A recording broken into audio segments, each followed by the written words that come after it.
సంచలన దర్శకుడు రామ్ గోపాల్ వర్మ మెగాస్టార్ చిరంజీవికి క్షమాపణలు తెలిపారు.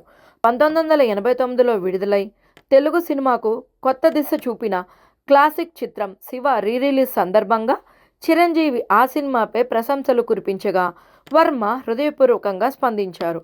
తెలియకుండానే ఎప్పుడైనా మిమ్మల్ని బాధపెట్టి ఉంటే క్షమించండి అంటూ వర్మ తన ఎక్స్ ఖాతాలో ట్వీట్ చేశారు. చిరంజీవి చూపిన గొప్ప మనసును ఆయన ప్రశంసించారు. నవంబర్ 14న థియేటర్లో 'శివ' రీ-రిలీజ్ కానున్న సందర్భంగా విడుదలైన 'ది పంచ్ ఆఫ్ శివ' అనే డాక్యుమెంటరీలో చిరంజీవి తన అభిప్రాయాలను వ్యక్తం చేశారు. 'శివ' ఒక సినిమా కాదు, అది తెలుగు సినిమాకు కొత్త ఊపు తీసుకొచ్చిన విప్లవం అని చిరంజీవి అభివర్ణించారు.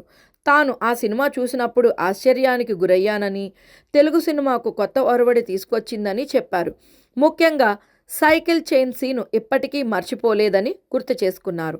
నాగార్జున తీవ్రతతో చేసిన నటన, అమల, రఘువరన్ పాత్రలు సినిమాకు ప్రాణం పోశాయని అన్నారు. అప్పటి తరానికి ఎంత ఆధునికంగా 'శివ' తీశారో నేటి తరం తప్పకుండా చూడాలని చిరంజీవి సూచించారు.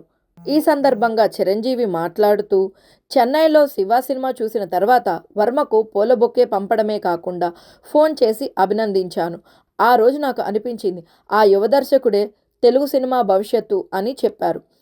చిరంజీవి చేసిన ఈ ప్రశంసలకు స్పందించిన రామ్ గోపాల్ వర్మ, నా ప్రవర్తనతో ఎప్పుడైనా మిమ్మల్ని బాధపెట్టినట్లయితే హృదయపూర్వకంగా క్షమాపణలు అంటూ ట్వీట్ చేశారు. చిరంజీవి చూపిన పెద్ద మనసు నిజంగా గొప్పదని ఆయన అన్నారు. ప్రస్తుతం రామ్ గోపాల్ వర్మ చేసిన ఈ ట్వీట్ సోషల్ మీడియాలో వైరల్ అవుతోంది.